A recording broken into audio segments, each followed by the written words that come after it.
tere tulemast tagasi kõigile. Et nüüd on aeg siis minna veidi päevakajalisemaks oma teemadega ja võime ka lubada, et veidi teravamaks. Sest eile algas siis Euroopa Parlamendi valimiste e-hääletus ja eelhääletus ja tuleval pühapäeval ehk 26. mail selgubki, et kes esindab Eestit järgmised 5 aastat Euroopas. Ja selleks, et te saaksite oma valiku paremini teha ja teil lihtsam oleks, siis kavatseme me täna siin lava peal pidada maha ühe korraliku arutelu paneeli ja esitame siis erakondade kandidaatidele teravaid küsimusi. Mina olen Pirjo Must, mina olen Äripäeva raadio juht ja minuga on täna debatti läbi viimas Igor Rõõtov, kes on Äripäeva peadirektor. Ja me mõlemad oleme Äripäeva ajakirjanikud. Ja. Me tegelikult tunneme natukene hirmu, et palju meid ikkagi läheb Europarlamenti valima, et inimesed on poliitikast väsinud, aga teeme selle kohe selgeks. Palun andke käega märku, kes läheb või on juba valinud Europarlamenti. Tundub, et siin on küll in corpore, aga andke palun käega märku, kes ei ole veel teinud lõplikku otsust, kelle poolt valida. No pooled. Siis järelikult saab see debatt kindlasti abiks olema, et selleks me kutsume siis lavale tänased erakondade kandidaadid, kes on meile siia debatile osalema tulnud. Ja kõigepealt Sotsiaaldemokraatliku erakonna esinumber Marina Kaljurand.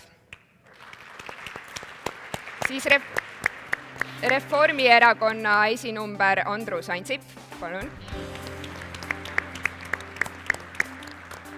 Isamaa esinumber Riho Terras.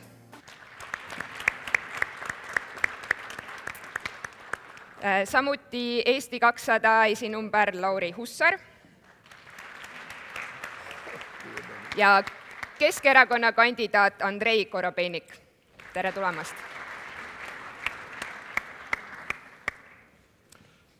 Ja et me nüüd Pirjoga kahekesi ainult ei peaks küsimusi esitama, siis kõigil on võimalik seda teha, kasutage meie elektroonilist keskkonda.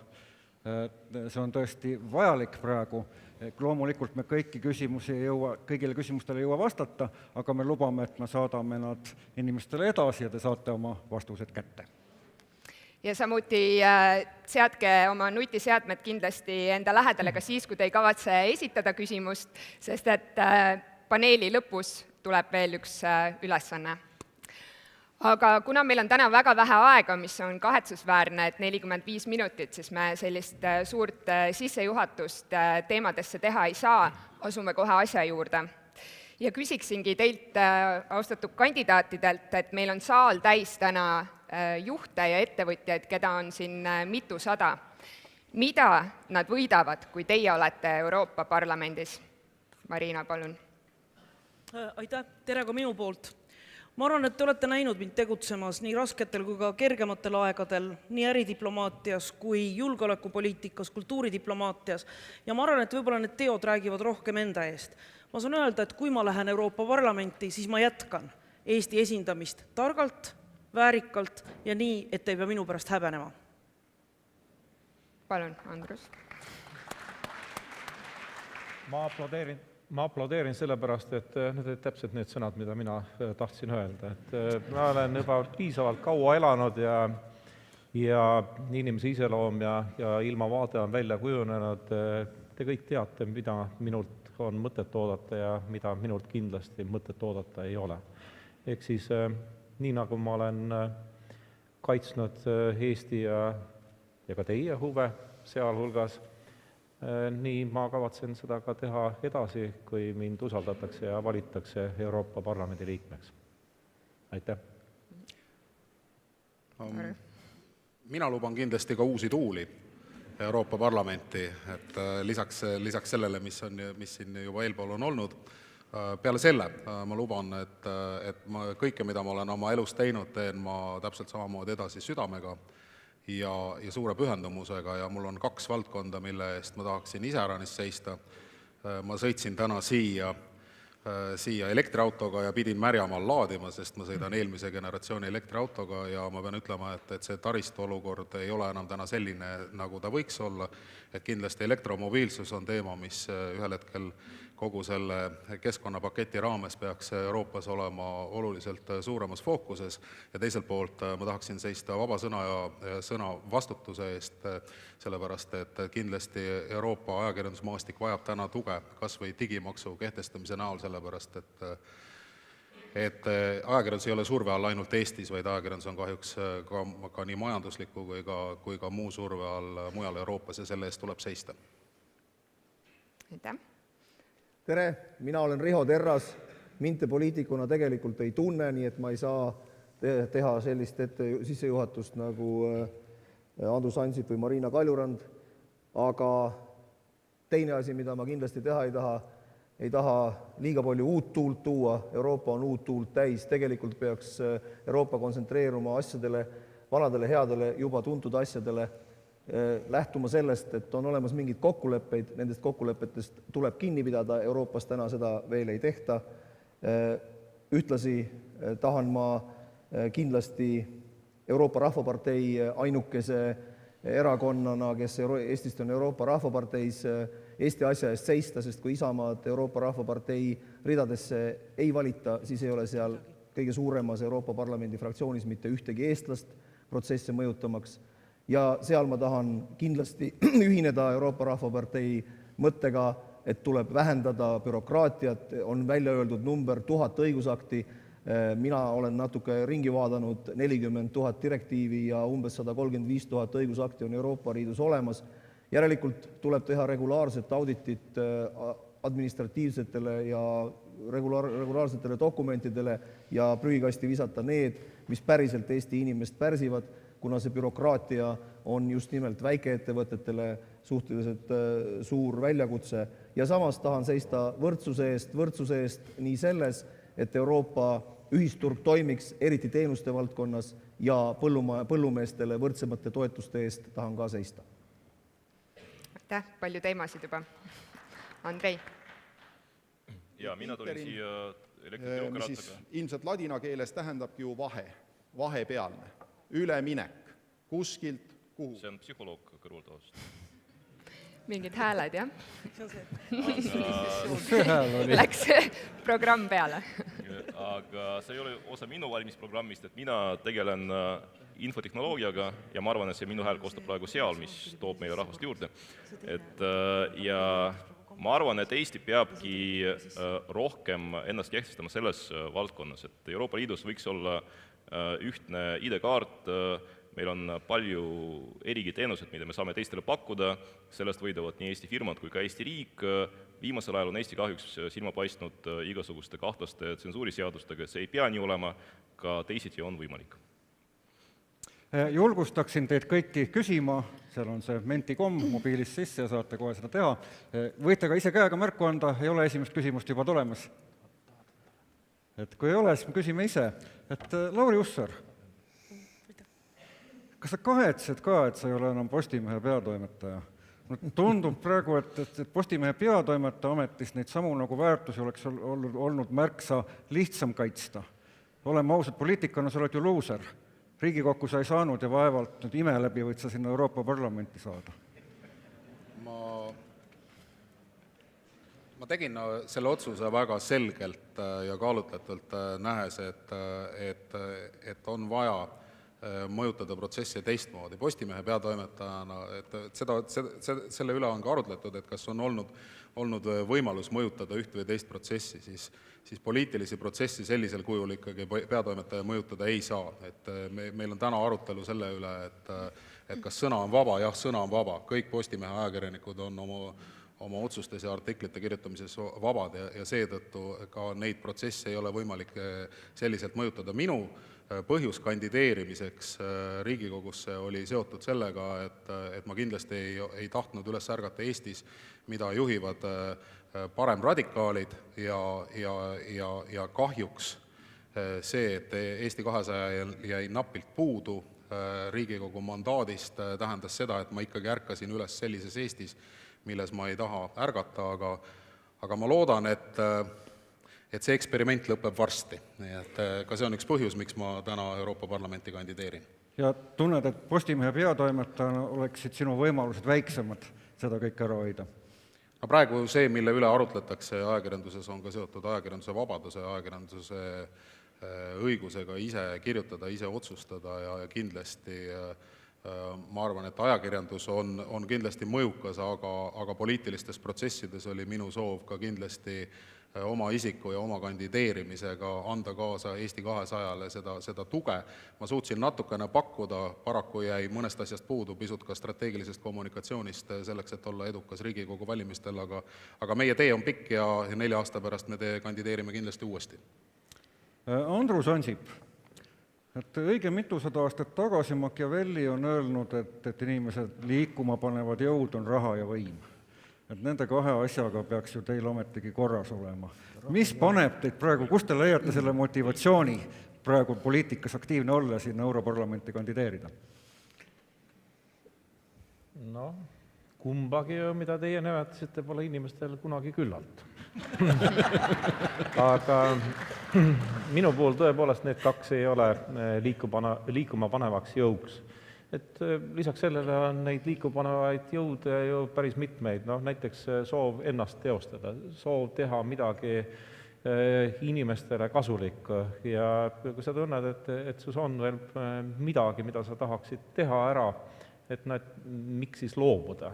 Et jah, võib öelda, et inimesel on harjumus hommikul tööle minna ja õhtul töölt tagasi tulla ja sellest harjumusest lahti saada on kaunis raske, aga päris nii lihtne see ei ole, et kui sa oled harjunud protsesse mõjutama, siis see nagu on sinus sees ja ma ei näe mingit põhjust, miks peaks sellest siis loobuma. Ma tunnen, et need peaaegu 5 aastat, mis ma olen Brüsselis olnud, jah, ma olen ka patune, oleme direktiivi juurde tootnud, aga vaevalt, et inimesed selle üle väga kurdavad. Et rändustasud kadunud, digitaalse sisu kaaskantavus muutunud reaalsuseks, põhjendamatu geoblokeering kadunud, neid barjääre, mis on õnnestunud viimase 4,5 aasta jooksul ka minu selles tegevusvaldkonnas ära kaotada Euroopas, millest iga inimene on võitnud, millest kõik ettevõtjad on võitnud. Neid on olnud üksjagu palju, iga volinik peab arvestama sellega, et tema käsutuses on ainult 5 aastat, järgmist aastat, 6., 7. ei tule, sest et Euroopas ei ole kombeks jätta ka siis, kui keegi saab teise mandaadi sama portfelli sellele inimesele. Ma tahaksin Euroopa Liidu tasemel poliitika tegemisega jätkata Euroopa Parlamendis ja minu jaoks on see ka viisakuse küsimus. Oled olnud pikka aega komisjoni asepresident, no siis oleks mõistlik rahva käest küsida, mida nemad. Aga seda mõtet, et lõpetaks selle lennukis lendamise, istuks koju, tegeleks lastelastega? Kas ma paistan juba selles eas olevat? Ei üldse mitte. Et ma muuga enam tegelema ei sobigi. Et ma iseendast olen natuke teistsugusel arvamusel, aga lastega tegelda mulle muidugi meeldib. Andrei Korobeinik, et ma vaatan, et sa oled ainuke ettevõtja siin selles seltskonnas ja saalis on ka ettevõtjad, et neil võiks olla teatud eriline ootus sinu suhtes. Ometigi minul on selline tunne, et juba ette oli teada, et sa ei saa sinna. See on õhkõrn võimalus. Et miks sa üldse kandideerid? No selles mõttes ma arvan, et kui Keskerakond saab 2 kohta, siis ma saan Europarlamenti esiteks ja teiseks, kui me vaatame, kes seal täna on, siis täna on seal inimesed väga tagasihoidlike tulemustega. Ma arvan, et ma saan neist tublisti rohkem hääli.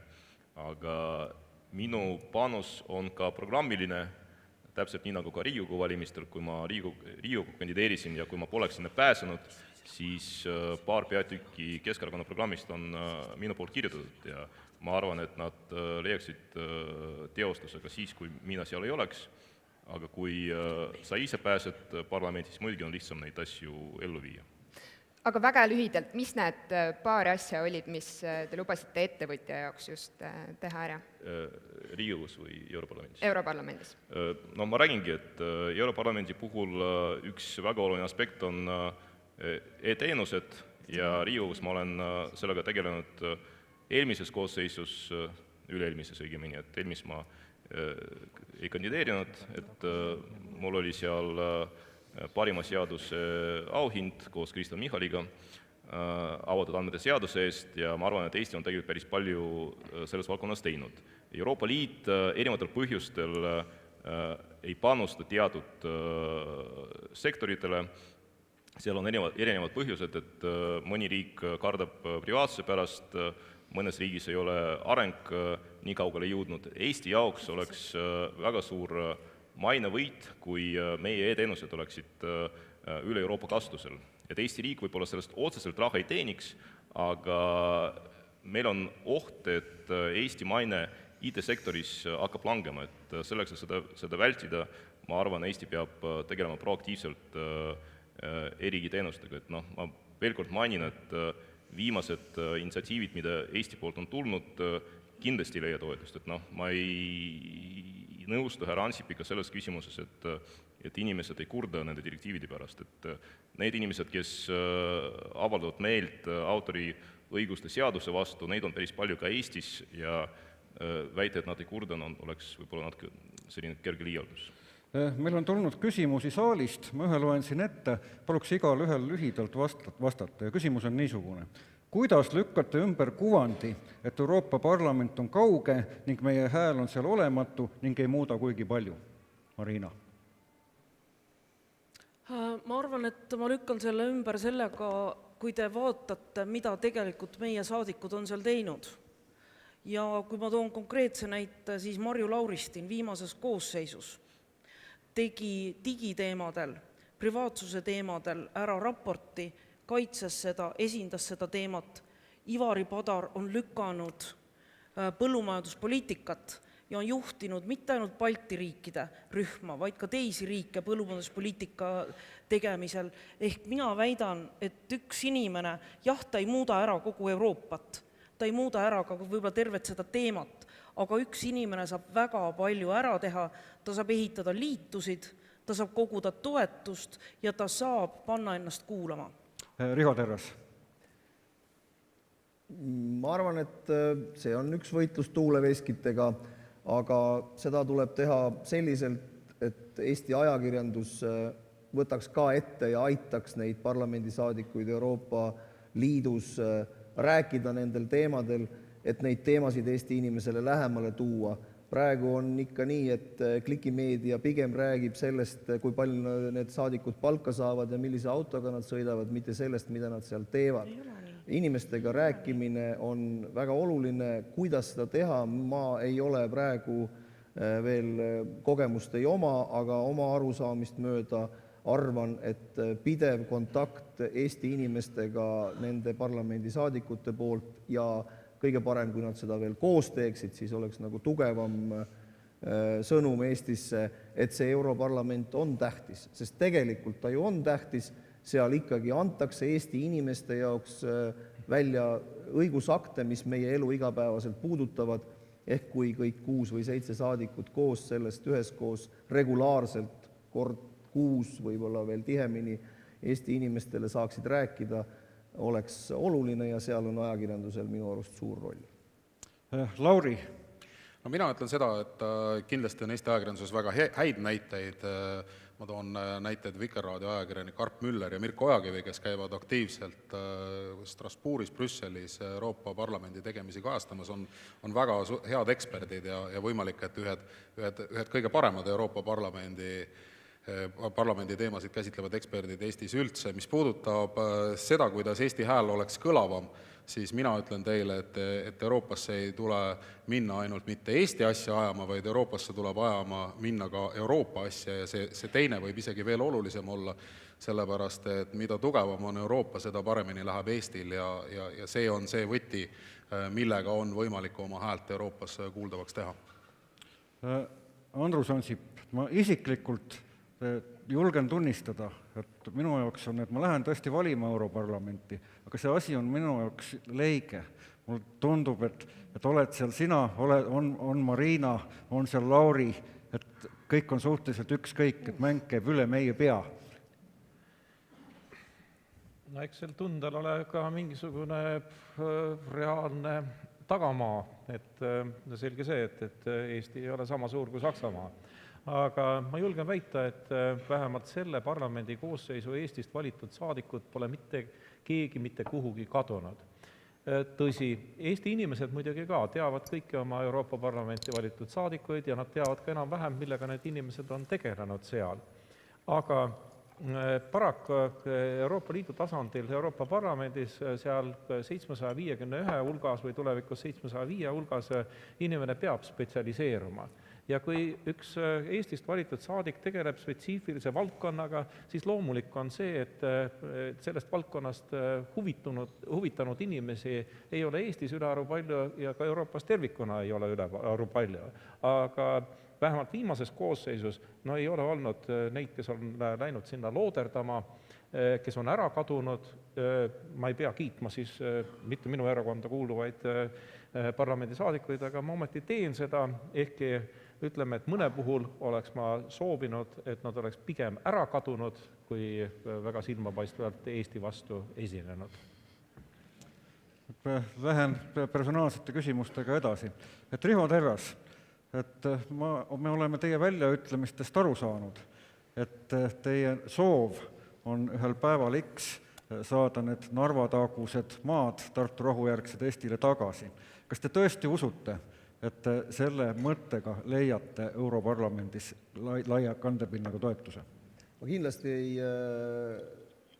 vastanud sellele küsimusele Europarlamendi kontekstis ja ajakirjanikud küsisid mu käest küsimuse, millele ma vastasin ja küsimus oli, kas ma arvan, et piirileping tuleb alla kirjutada ja ma olen sügavalt veendunud, et leping, mida üks poolt ei taha, on teisele poole alla kirjutades kahjulik ja seetõttu ma olen veendunud, et piirilepingut alla kirjutama ei pea ja ütlesin seal järgmises lauses, et ei, ma ei taha minna Petseri maid tagasi võtma. Ülejäänud kõik on ajakirjanike spekulatsioon. Ma ei arva, et me peaksime müts näpus põlve nõtkutama Venemaa suunas, sest täna on kõik see, mida öeldakse, et milleks me seda piirilepingut peame tegema, me oleme Euroopa Liidu liige, me oleme NATO liige, meil on see kindel joon olemas, mida me kindlustame.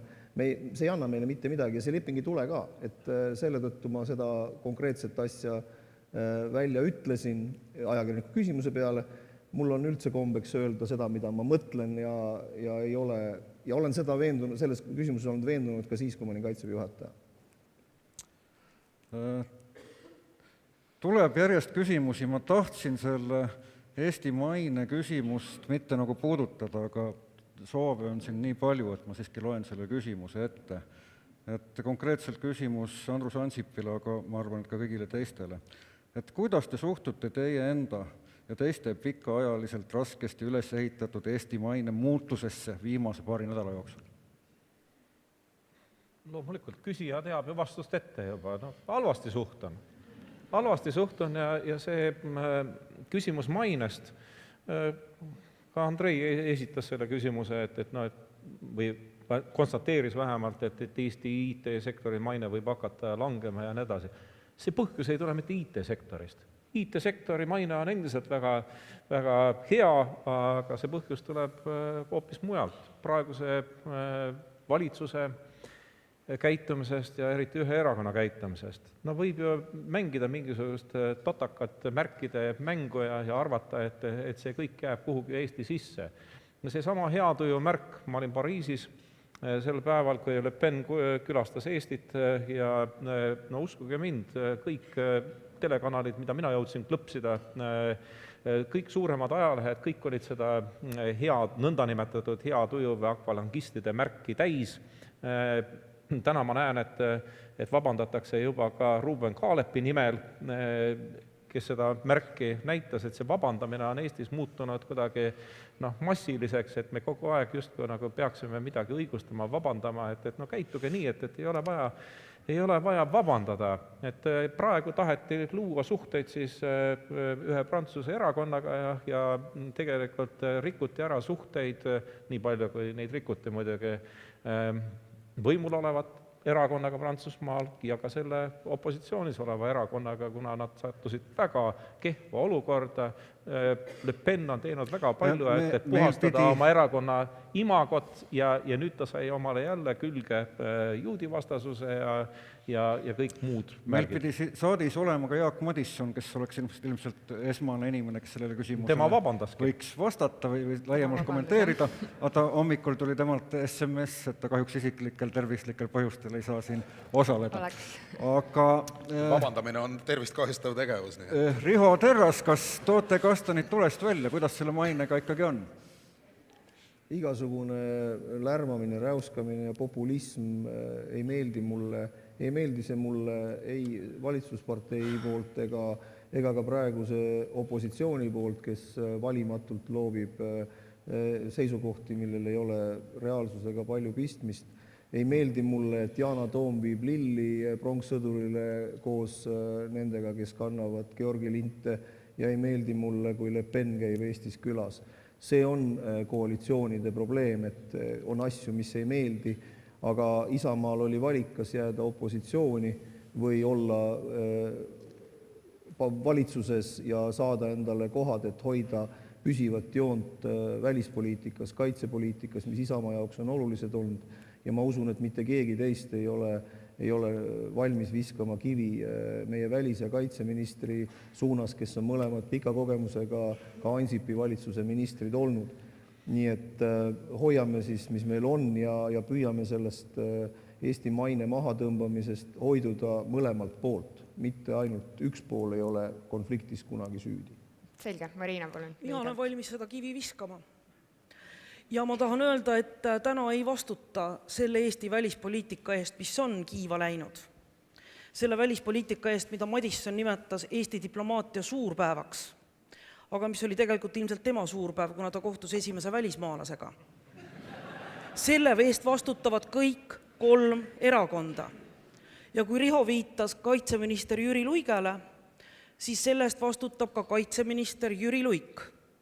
Kui kaitseminister Jüri Luigel oleks jätkunud seda julgust ja põhimõttekindlust, mida ta jagas enne valitsusse minekut, kuidas ta ei lähe EKRE valitsusse kaitseministriks, kui tal oleks jätkunud seda põhimõttekindlust Riigikogus ja vajutada punast nuppu, ei oleks temal pluss 6 inimesel veel, ei oleks meil täna seda paremäärmuslikku valitsust.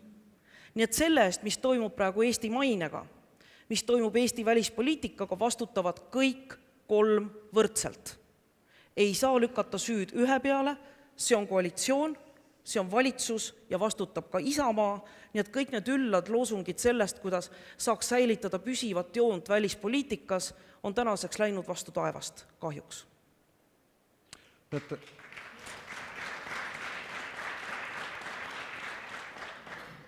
ma tooksin sisse ühe julgeolekulise aspekti, nimelt kui tänane siseminister ütleb, et meil on territoriaalseid nõudmisi Venemaale, siis sisuliselt on ta oma staatusega asetanud meid külmutatud konfliktiga riikide hulka ja see on küll väga vastutustundetu käitumine, et me teame, millele tugineb meie suhe meie NATO liitlastega ja me teame, milles me oleme nendega kokku leppinud.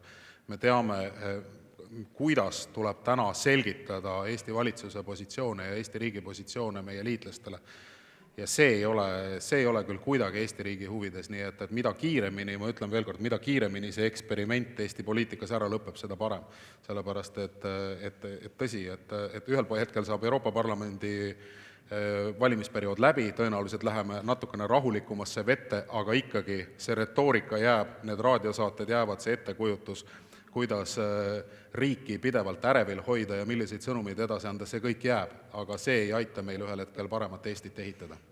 Ma saan aru, et neid teemasid iseenesest on palju, aega on meil vähe, aga me tahaksime selle järelejäänud aja ära kasutada, et teha üks väikene küsitlus, üks Ma ei väikene... saanud isiklikku küsimust.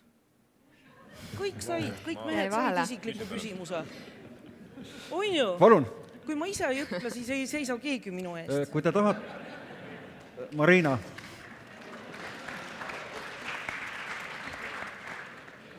Te alustasite oma poliitilist karjääri ministrina Reformierakonna valitsuses, tõsi ise erakonda kuulumata. Ja ka mingil hetkel olite Reformierakonna presidendi Ei olnud. kandidaat, peaaegu. Ei olnud. No, sa kas oled rase või ei ole. Sa kas oled kandidaat või ei ole. Peaaegu siit pole olemas. Aga nii või teisiti, te tulite nii-öelda poliitikasse Reformierakonna najal või toel või ükskõik, kuidas seda nimetada. Ettepanekul. Ja nüüd te olete teinud väga järsu kannapöörde, kui te saate Europarlamenti ja kindlasti te saate, siis te olete seal hoopiski sotsiaaldemokraatide hulgas, kelle nii-öelda põhimõtted on risti vastupidised reformi omadele. Kuidas te seda seletate, et kuidas teie peas on toimunud selline kannapööre või teil ei olegi selliseid maailmavaatelisi põhimõtteid poliitikas? No, te kohe süüdistasite mind korraga, ma ei tea, mitmes asjas, ma Ma ei ole hakkan milleski teist otsast seletama. süüdistanud. Kõigepealt, jah, ettepaneku minna valitsusse tegi mulle tolleaegne reformierakondlasest peaminister Taavi Rõivas. Ma võtsin selle ettepaneku vastu, sest koalitsioonis olid tollel ajal sotsiaaldemokraadid, Reformierakond ja Isamaa. See oli koalitsioon, see oli peaminister, kellega ma olin valmis koostööd tegema.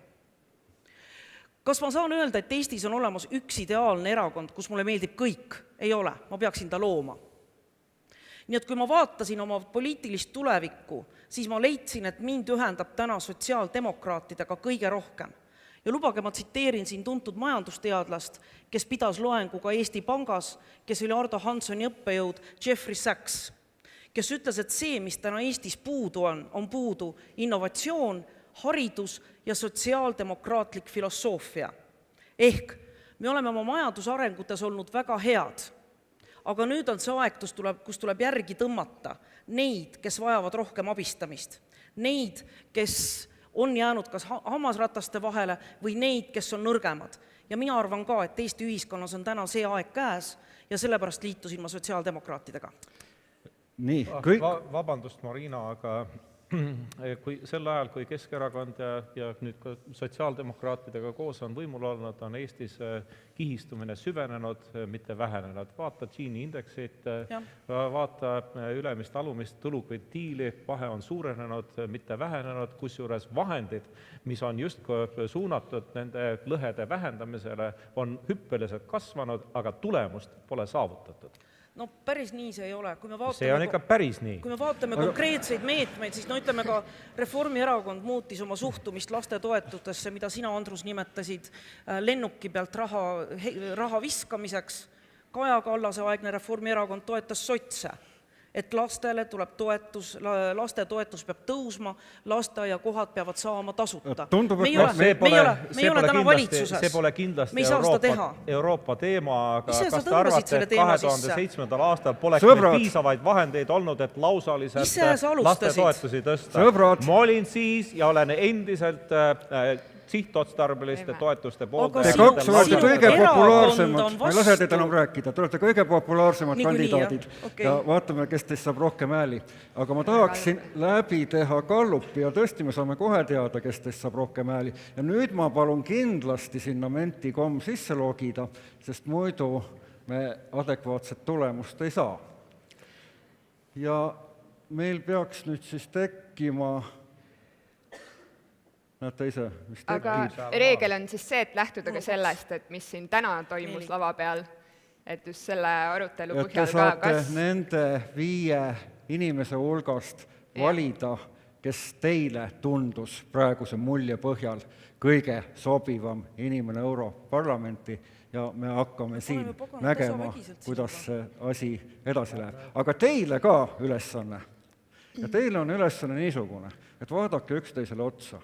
Mina valin enda. Ja ennast valida ei saa. Ennast ei saa, jah. Aga te peate valima kellegi neist, mitte valimata jätta ka ei saa, ja põhjendama, et miks. No tegelikult ma võin alustada, no mis ma ikka keerutan, mina valin Andruse. Sellepärast, et sõbrad. Sellepärast, et mul on tõesti olnud võimalus näha. Meil võivad olla mõned üksikud erinevad poliitilised vaated, aga ma olen näinud teda peaministrina, ma olen näinud teda volinikuna ja teate, ta nagu see, ma olen koera inimene, ta on nagu bulldog. Et kui tal on mingi asi, siis ta teeb seda asja, ma pean väga lugu, nii et minu hääl läheb Andrusele. Ja sa ei pea mulle andma. Jätame Andruse lõpuks. Andrei. Jaa, see on hea küsimus.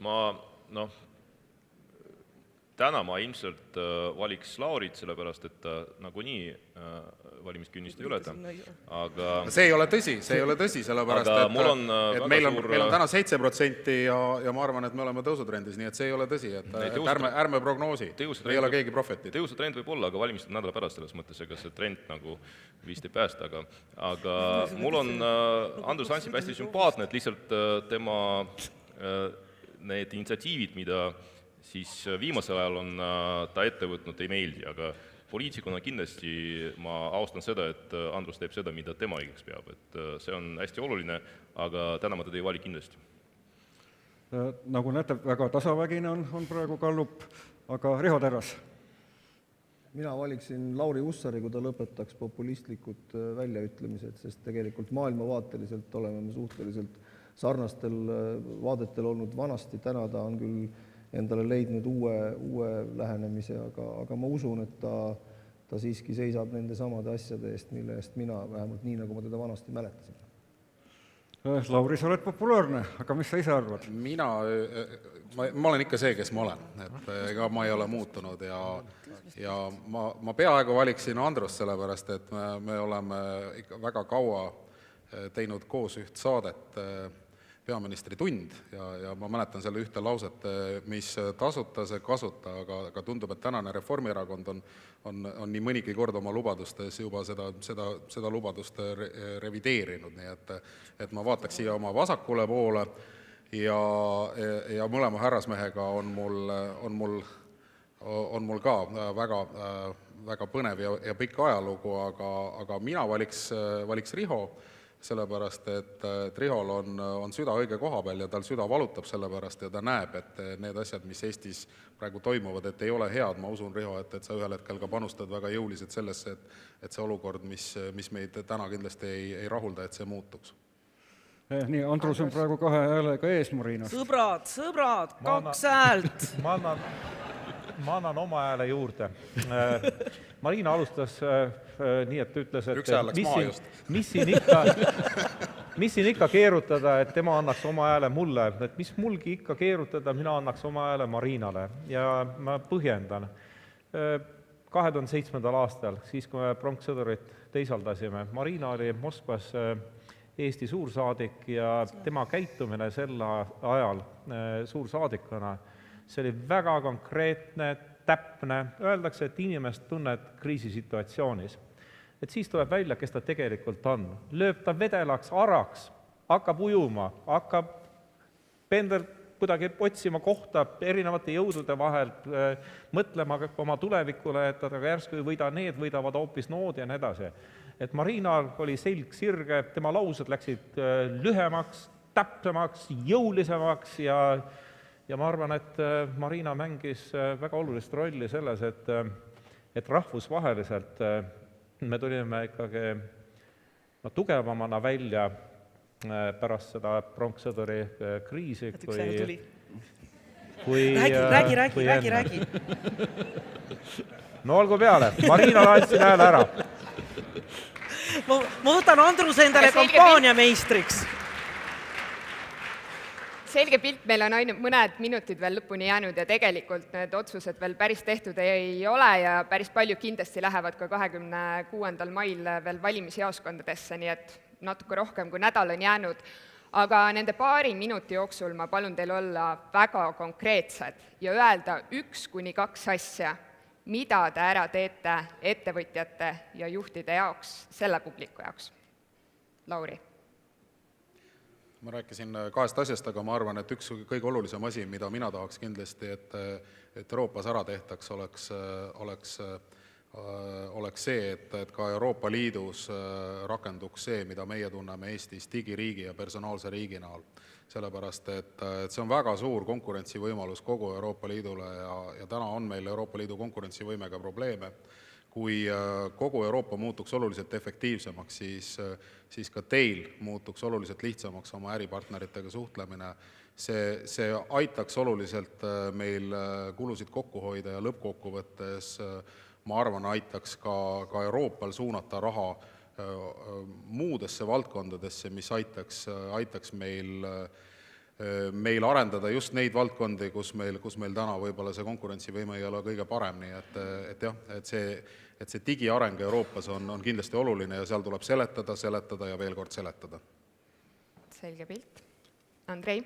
Ja Lauri lubaduse täitmiseks peab ta lihtsalt minu poolt hääletama ja sellisel juhul seda saab tõepoolest ära teha, et Eesti tegelikult, ma olen nõus, et meie maine on praegu IT-sektoris piisavalt kõrge, aga reaalsus on see, et teised riigid ei vaata väga meie poole, et kui nad arendavad midagi, siis nad võtavad šniti pigem Inglismaalt, isegi USA on meist näiteks avatud andmete osas ette jõudnud, et meil on tegelikult viimane aeg enda tehnoloogiat Euroopale pakkuda ja teha seda jõulisemalt ja ma oskan seda valdkonda nii teoreetiliselt kui ka praktiliselt ja reaalselt on seadusandlusega võimalik päris palju saavutada, et see, et teised riigid ei usalda ID-kaarte, nad ei usalda e-valimisi, see on tegelikult lahendatav ja ma usun, et järgmise 5 aasta jooksul olukord muutub. Andrus? Kui mind valitakse Euroopa Parlamenti, siis ma jätkaksin sellega, millega ma olen tegelenud Euroopa Komisjoni asepresidendina. Ehk siis minu eesmärk on seista Euroopa ühtsuse eest, kui võidavad need, kes on isekad, siis võib olla päris kindel, et need kõige väiksemad liikmesriigid, sealhulgas ka Eesti, kindlasti kaotaksid. Ja ma olen siiani tegelenud liikmesriike eraldavate barjääride maha kiskumisega, digitaalse ühtse turu üles ehitamisega ja see on see valdkond, milles ma tahaksin ka ennast edaspidi teostada ja loomulikult kõikide ettevõtjate huvides on see, kui nad saaksid ilma igasuguste takistusteta müüa oma kaupa ja teenuseid 500 miljoni maksejõulise tarbijaga turul, selle asemel, et teha endale selgeks 28 erinevat reeglistikku, no võiks piirduda ühe reeglistikuga ja sellest võidaksid absoluutselt kõik, nii väikesed kui ka suured Eesti ettevõtted. Aitäh! Marina, mis on 5 aasta pärast teisiti? Ma olen nõus kõige sellega, mida siin öeldi. Tegelikult see ongi see avatud majandus, innovatsioon, konkurentsivõime, haridus. Ma olen selle kõigega nõus, ma toetan seda kõike. Kui ma mõtlen praegu, mis on üks asi, mis Eesti majanduselu võiks mõjutada, mulle meenub esimesena need samad Poola varifirmad, kes toovad Eestisse nii-öelda mustalt ja illegaalselt tööjõudu. See on üks asi, kus ma arvan, mille ma võtaksin kohe Euroopa Parlamendis üles. Ma olen avatud majanduse poolt, ma usaldan meie ettevõtjaid, kui nad ütlevad, et neil on vaja tööjõudu, aga see tööjõud peab tulema siia legaalselt, mitte nende Poola varifirmade kaudu.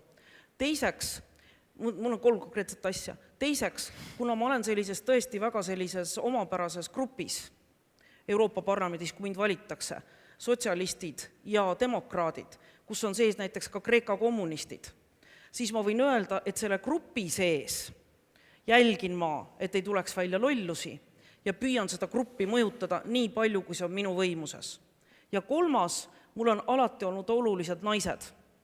Naised poliitikas, naised ettevõtluses, nii et ma loodan ka seda teemat Euroopa Parlamendis edasi kanda ja sellega edasi tegeleda. Aitäh ja Riho on veel jäänud. Mina tahaksin esimese asjana seista selle eest, et taastada Euroopa inimeste turvatunne ja usaldus Euroopa Liidu vastu.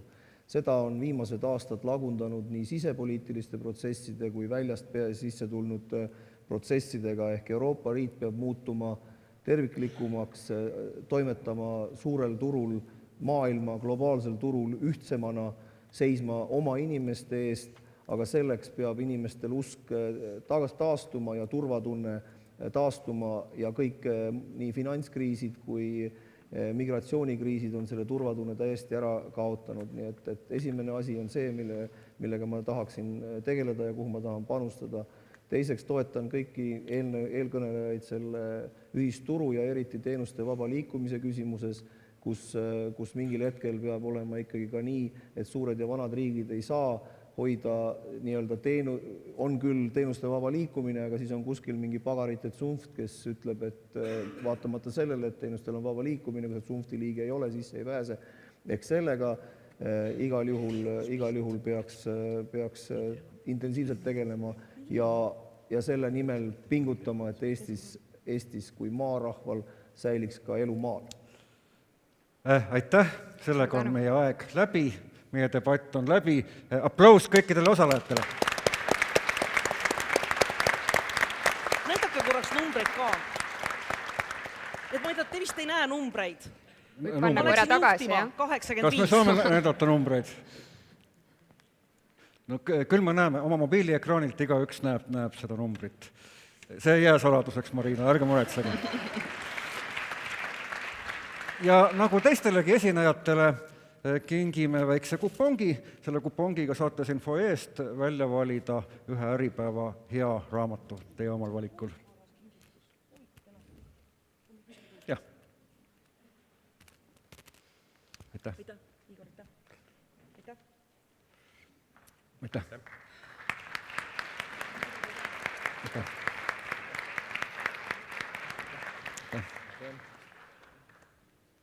Aitäh.